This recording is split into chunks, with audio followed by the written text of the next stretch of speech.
Hey everybody! Hey guys. It's Teresa and Mark. Hi. How are you guys? We are just going to start talking, and you guys could just start rewatching this if you come on late. But we're going to just talk a little bit more about nutrition. We had a few questions come in. We're just trying to help people. We've been doing our dinners every night on little videos, and you guys seem to like that, so I'm glad. We really got off track when COVID hit. We got busy and we haven't been as active on Facebook, so we are trying. Yeah, and we're on YouTube too, just in case you guys didn't know that. So we're doing this simultaneously on YouTube and Facebook. Yeah. So how do you lose weight? So there's so many. Even this week, I had two people, and it's only Tuesday, come in and they have no idea that bananas are full of sugar. And then I think, wow, I really am in a little bubble sometimes. Yeah. Where have you been? So you have to lower your insulin in order to lose weight. The only way to lower insulin is to lower the amount of sugar that you eat, whether that is ice cream, pasta, cookies, bagels, it doesn't matter. Anything that spikes your sugar creates an insulin spike. Incidentally, in my opinion, 95% of high blood pressure or hypertension is related to high insulin because it makes you hold on to salt and gives you water retention. It's not salt that's the problem, it's the insulin causing the water retention.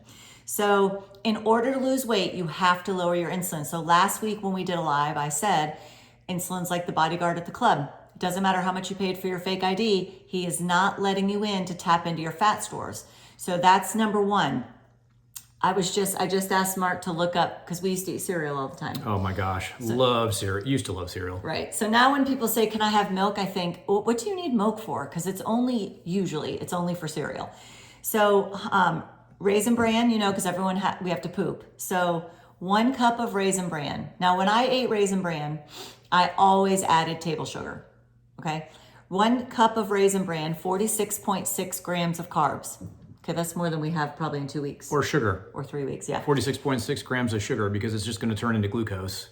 Yep. Cheerios, plain Cheerios, 20 grams of carbs in a cup. Honey Bunches of Oats, which was my favorite, 45.8, and your favorite was Cinnamon Toast Crunch. I used to love Cinnamon Toast Crunch. And it was 32. So my Honey Bunches of Oats, which sounds and looks healthier with all the grains, was more than Cinnamon Toast Crunch.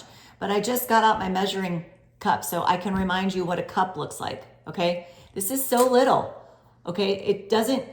There's no way that you used to eat a cup of cereal. I'm on the other extreme, but I used to go through an entire box of cereal on a Saturday morning and stuff when I was younger. Easy. So we're not just eating a cup. But the problem is, any of those cereals that I just named is going to raise your insulin. Yeah. And insulin makes you fat. Okay, in this video, I'm going to say fat to be concise, because really what it is inflammation. But nobody walks around going, gosh, I have 10 pounds inflamed or whatever. So that's that. So when you combine sugar and fat together. So if you're eating a ribeye, which is amazing, and Brussels sprouts, which is perfect with tons of butter, but then you throw in a piece of chocolate cake at the end, all that fat you just ate in the ribeye and the Brussels sprouts is going to be stored as fat, and your body's going to start utilizing that chocolate cake for energy. So that's the problem, is how we combine foods. Do you have anything to add to that? No. I feel like I'm monopolizing. No, let's go. So counting calories is not the way to lose weight. Calories do matter. So if you're in a calorie deficit, you're going to lose weight. But counting calories, you are going to be starving and you're going to want to eat off your first knuckle, okay? If you eat the right foods, you will be full and then you won't be jonesing for food. But you have to control hunger with foods that fill you up. So ribeye with extra butter and all the fat that's marbled through that. Brussels sprouts, the way I cook it, with 2 sticks of butter and heavy whipping cream and cheese. That is going to fill you up. So that's what you have to manage, is your carbohydrate, protein, and fat intake. That's what you should be counting, not calories. Yeah. Okay? Now, the food companies make food so that you will be addicted to it. If you think of the highly addictive foods, it's like pizza and French fries. Those have the right amount of fat and salt and sugar, and it keeps you coming back for more. So when you say to me in the office, I can't stay on a diet. I don't want to think of it as a diet, but you guys, that's what you say. I can't stay on a diet, or I had a guy just tell me he eats a whole roll of cookie dough. That's called food addiction. I had that problem. I could never stay on a diet. You come to the first of the year, you go to these weight loss clinics that we all know that have been around since I was a kid, and I'm 52 years old. You will lose weight with them because they will have you counting calories. Mark said this last week, you will naturally reduce your carbohydrate intake, but as soon as you're done with the diet and you don't stop going to those weekly meetings, you are going to go back to eating how you ate before. That's a big problem I have with some of these injectable weight loss things now, the Ozempics and Wegovy and all that.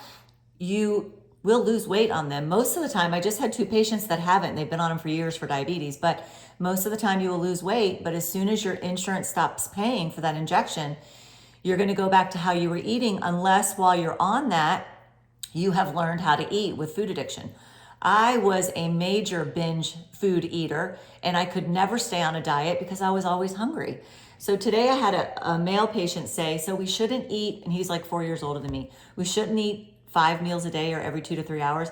That's what they tell us to do to manage your glucose. That's not how you manage your glucose, okay? But the way we were eating in the 80s and 90s was Raisin Bran in the morning, spike your sugar. As soon as it falls around 10, you're starving. Have low-fat yogurt, low-fat granola, sugar goes back up. By the time it starts crashing, you can hardly wait for lunch. So when you eat that way, you do have to eat frequently because you're starving and craving foods. Yeah, throughout the day. Yep. So if you eat sugar with your protein and fat, that's when it gets stored as fat. Because I had a woman ask me, if I eat fat, won't I gain fat? And the answer is no. If you eat fat with a starch, if you eat fat with a piece of chocolate cake, you will gain weight. If you eat pizza every night and a funnel cake, you're going to gain weight. But if you eat a ribeye with extra butter, Yeah. Brussels sprouts, cauliflower mash that I've been showing you with 2 sticks of cream cheese and sour cream, all that stuff is full fat. It is not low fat. You will not gain weight. Your body will begin to use your own fat stores for fuel. What about alcohol? Oh yeah, alcohol is going to derail you every single time. Your body will always preferentially burn alcohol. Then a lot of people drink a lot of wine at night these days. But when you're sleeping, the whole time you're sleeping, your body's burning off alcohol. You get up in the morning, your body's still burning off alcohol, but instead, if you were like me, you get up and you eat Raisin Bran. Now your body's got to store the Raisin Bran, which it would have anyway, because we can't burn off all that sugar, and it's going to continue burning off the alcohol.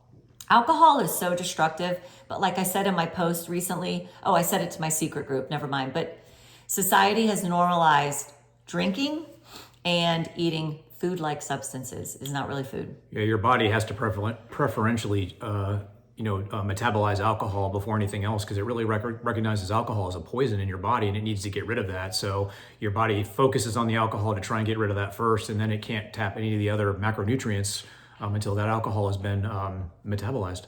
Yep. Hey, Steve, thanks. I'm so glad for you and Chrissy. So don't listen to the people. Speaking of food addiction, I saw this little reel on Facebook and it was just really annoying, but it was by a vegan person, and he was saying your sugar will go down in the beginning on keto, but don't be fooled by the allure of your blood sugar improving, your A1C improving, your fatty liver improving, because then you're going to become resistant to carbohydrates if you ever add them back in. And then he was saying... Who cares? If I've just reduced all those markers you just mentioned, anyway. Lowers your risk of heart attack and stroke. But what I'm in the video, he was saying, he was saying 30 grams of carbs is low carb, is keto, and he was talking about 75 grams of carbs. That's still a lot. Like, your body's not going to miss that. But I also think we didn't get pregnant till I was 36, and you were probably 33. Younger than that. 32. But I had been on the pill for a long time, and then we prevented pregnancy. So then when it finally happened, I didn't think, while I'm looking at the pregnancy test, oh wow, my body didn't forget how to get pregnant because I've been preventing it for years. So if you have people say you can eat whatever you want, just count your calories, that's bad advice. You have to recognize food addiction is a thing. And knowing that it's a thing, I think, oh, Michelle, hey, I think it's empowering, just because I used to beat myself up. Like, you're dumb, you're undisciplined, you don't know math. And I do like math. Like, I wasn't counting my calories in, calories out right. I didn't exercise enough. Meanwhile, we exercised 5 hard days a week, and maybe one day I'd go walking. Yep. And I was 30 to 35 pounds overweight. So it is a food addiction problem. They make it that way. So Yeah, it's tough. it is. Yep. What were you going to say? I was just going to say, if fat loss is really your goal, for me anyway, if I'm trying to achieve fat loss, and then there's really 4 areas that I want to focus on. The number one, and we're going to actually talk about, number one is sleep. And we're going to actually do a video that's completely dedicated to sleep. We're going to be working on doing that probably the end of this week, maybe early next week. And because if you don't sleep properly, when I say sleep, I mean like deep, sound sleep for a minimum of 7, preferentially 8 or more hours, then you're interrupting the insulin and the glucose, the relationship and the metabolism of those in your body. And you can't affect any kind of weight loss or fat loss while that's going on. So sleep has got to be the foundation of your fat loss goals. Number 2 is, obviously, we talk about this all the time, is the way you eat. It's your way of eating. And so a low insulin diet is definitely preferential for that. The third thing, again, this for me would be fitness. So increasing lean body mass. I've mentioned this before, but just a real quick rehab. I can't even talk tonight. Rehash of it. Rehash, thank you. My gosh. Anyway, a quick rehash on that is, our goal here is to increase your lean muscle mass, because your lean muscle mass increases your resting metabolic rate. Your resting metabolic rate is how many calories you're burning every 24 hours to keep you alive, just your basic function. So the thought behind this is the higher the lean muscle mass, the higher our resting metabolic rate is, and then therefore the more calories we'll burn even at rest. So fitness to increase lean mass, and that's accomplished through resistance training. So weightlifting or resistance training of some kind.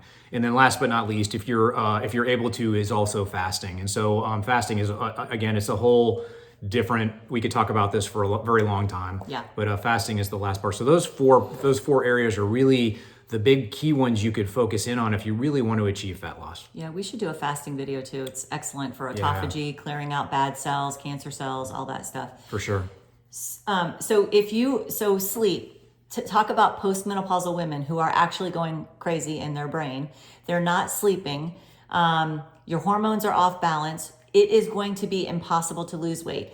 It is the same reason that it activates cortisol, and that's the same reason you just suddenly start to gain belly fat when you've done nothing different. That's what happens with sleep too, is the cortisol release at night or when you're not sleeping, and that interrupts that whole process, the metabolic process.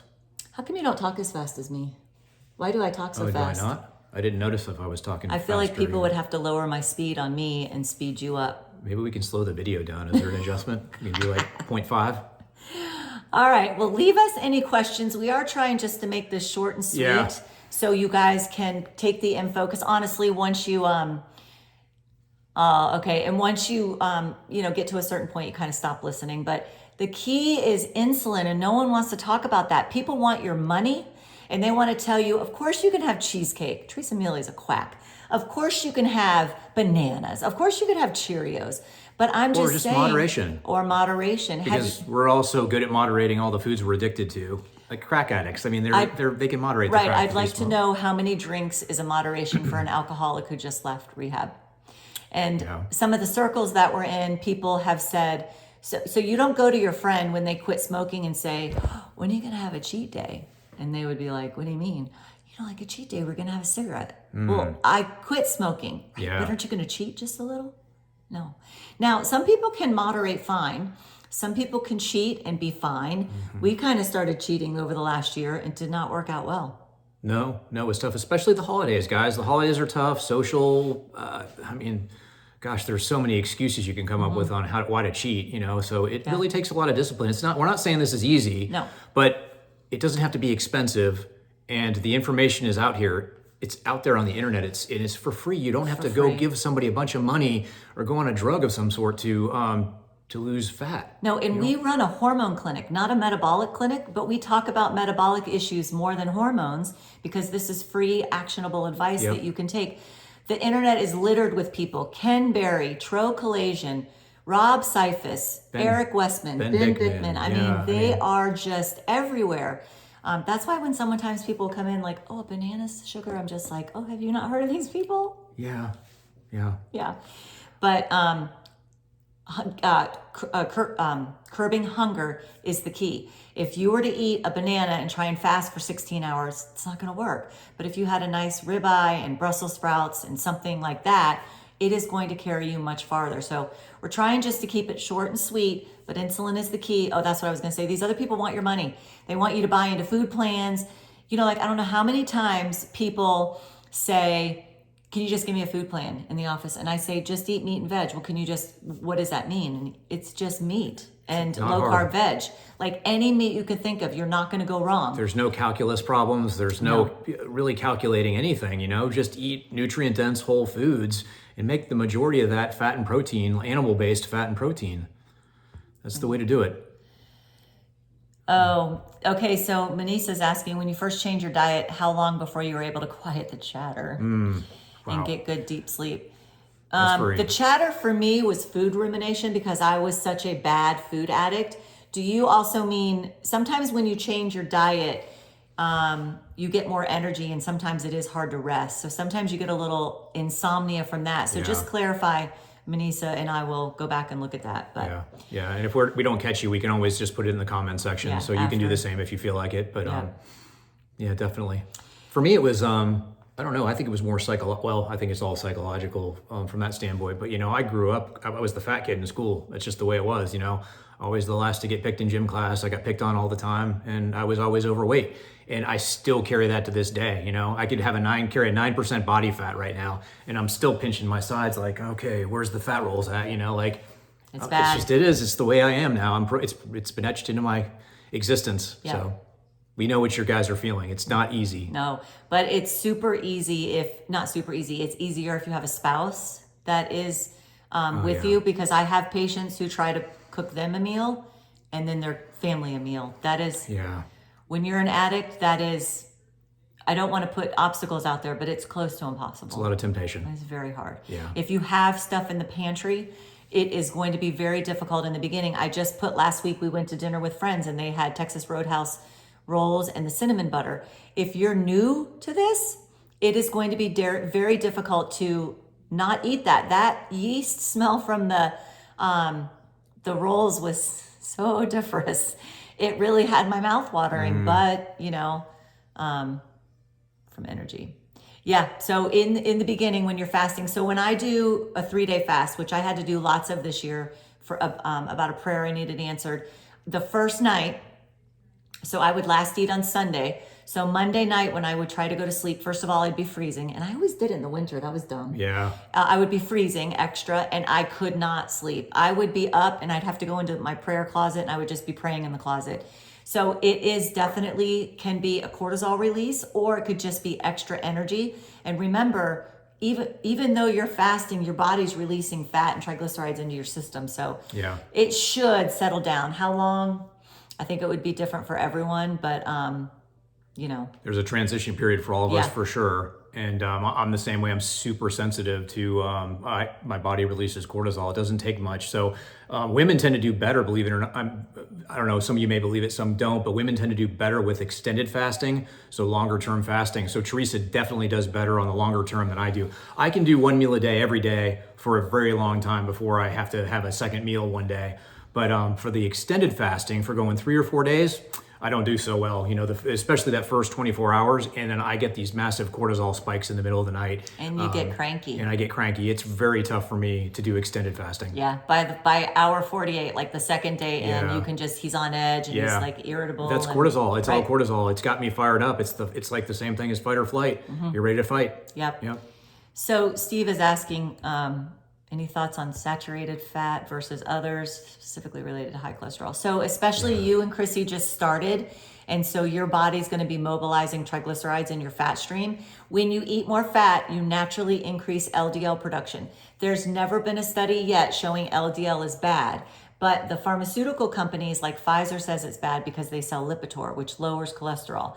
But saturated fat, animal fats are the best thing on the planet besides meat. So if you get your labs drawn too soon while you're still early on, it's going to look weird. And then also, if you eat more fat, you need LDL to carry it around. It's nothing bad. It's nothing abnormal, but they will tell you you're going to die, especially because you're over 40, and they're just going to be like, you're going to die. Yeah. Or you're close to 40. I can't remember now.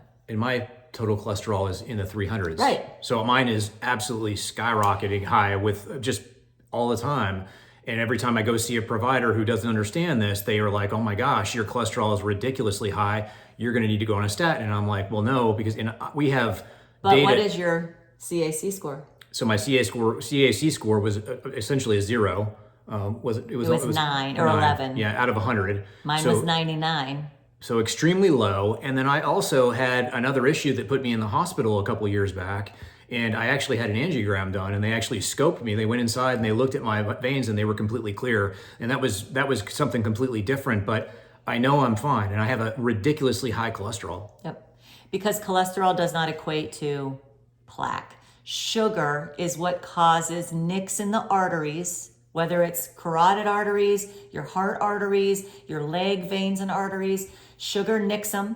Your liver then releases cholesterol to go fix it. Eventually that plaque that has fit, it's like, what do you guys call that? Think of it like scar tissue. Yeah. Like it's scar tissue that builds up inside your arteries to try and repair the areas that are being damaged by the sugar. Mm-hmm. And then after a period of time, if you continue to eat the sugar and it continues to cause that, you can get areas where the scar tissue builds up and clogs the arteries. Yeah. Or it breaks off and causes, And then they blame the cholesterol. Cholesterol is the fireman at the fire. We would not go up to a fire and start blaming the fireman there putting it out. That's silly. So yeah. the whole thing is silly. This stuff is frustrating sometimes. And you were, and it's especially like important to us because you work in hormones, and then also not enough cholesterol will lower testosterone. Oh yeah. I mean, why do we want to block cholesterol when it's part of our immune system? Every hormone is made from cholesterol. Like, it is just silly. But Nick Norwitz, which I shared on Facebook, he has a PhD at, I don't know, a school in England, and he's in his residency for his MD at Harvard, and he released his study just on himself. He ate 12 weeks of 12 Oreos a day. He did that for 6 weeks and saw if his LDL lowered.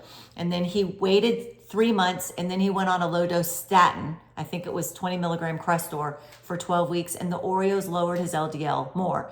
Now, that is not for the entire population. He's a lean mass hyper-responder, number one. Number two, he does a very strict ketogenic diet. So, but that's all I'm saying is, back to your question, Steve, what does LDL matter if Oreos lower it better than a statin on?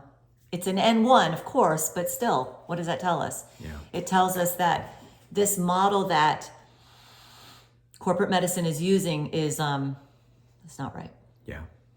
All right. That I it? think we're at 22 minutes now. Okay, We probably should that's cut too this much. loose. I'm Everybody's sorry. probably like, oh my gosh, we got to go. Okay, go have dinner with your family. We just had KC strips and eggs and bacon Oh yeah, and I had a couple of sirloin burgers with that. wrapped up with bacon. Wrapped in bacon, yeah. Oh, and avocado. And Had a some half of avocado. yeah, absolutely. A little leftover bacon. Yep. Okay. All right. Well, go back and rewatch this if you guys are just getting on now or you missed some of it. But we do really love you. And we just pray for you guys every single day that you will have strength over this oppression of food addiction. Yep. And that you will have favor and blessing over your lives and your family's lives while you transition and make changes to your life and have to advocate for yourself. We are really here for you guys. Yep. We love you. Reach out. Love you guys. Just let us know if there's anything we can do to help you. And we're just a message away. All right. See you guys. Bye. Bye.